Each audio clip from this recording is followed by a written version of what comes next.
Hello, members of the DNC. It's phenomenal to be here with you. It's an honor and a privilege. It's a privilege because you all control the future of the country. It's why you wade through the rules and bylaws and credentialing to get to the good stuff. What is the good stuff? The good stuff is answering the greatest question of our time. And I will say we have to get this question right. The question is, why the heck is Donald Trump our president? How did that happen? If you turn on the cable news broadcasts, you might get a cocktail of answers, some mixture of Russia, racism, Facebook, FBI, Hillary Clinton. But the numbers tell a different story, and I'm a numbers guy. The numbers tell a very clear and distinct story that the reason why Donald Trump's our president today is that we automated away 4 million manufacturing jobs in Ohio, Michigan, Pennsylvania, Wisconsin, Missouri, and Iowa, all the swing states that Donald Trump needed to win and did win. We are here together in San Francisco at the hub of technology, and what we did to the manufacturing jobs, we will now do to the retail jobs, the call center jobs, the fast food jobs, the truck driving jobs, and on through the economy. How many of you have noticed stores closing where you live? I know you're from all over the country. And why are those stores closing? One word answer, Amazon. Amazon soaking up $20 billion in business every single year. How much are they paying in taxes? Zero. Less than everyone here in this room. That is the math. 20 billion out, zero back. Most common job in most of the country is being a retail clerk. The average retail clerk is a 39-year-old woman making between $9 and $10 an hour. When her store closes, what is her next move going to be?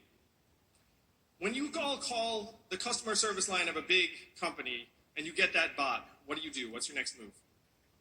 If you're like me, you go 000, representative, human, until you get someone on the line, right?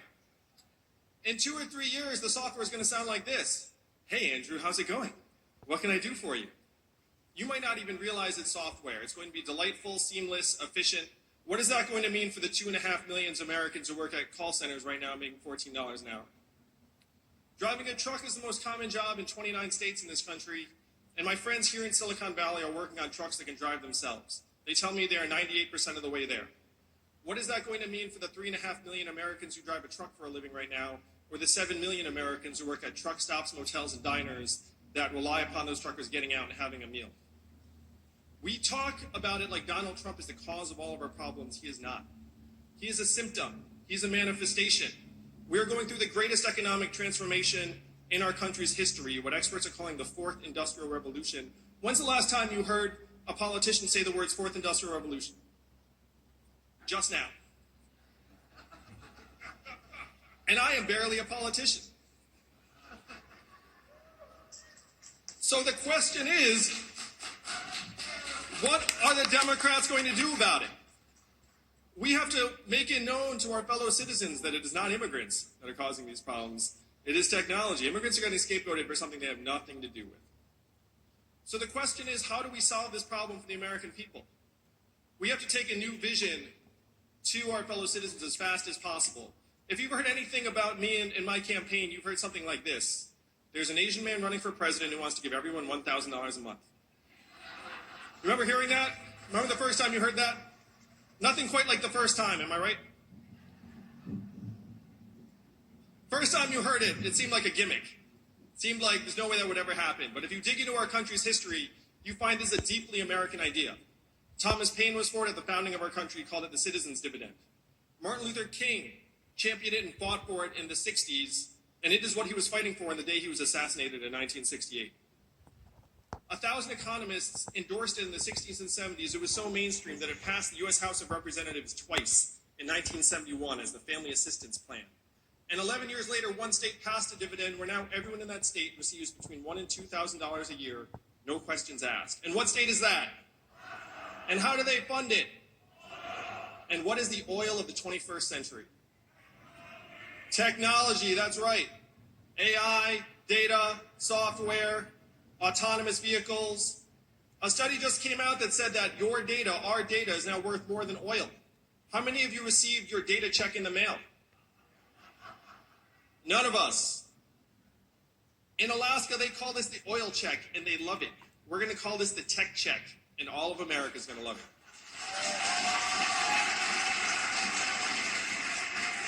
And I want you to think about what $1,000 a month would mean in our communities.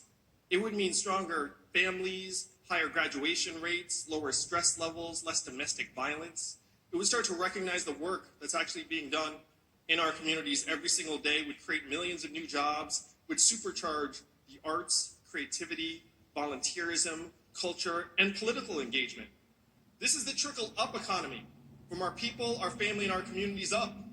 This is the vision that will win in 2020. And while I'm talking about trickle-up change, we need to have trickle-up political change, which means empowering the state parties. We need to have a 57-state strategy if we're going to win in the days to come.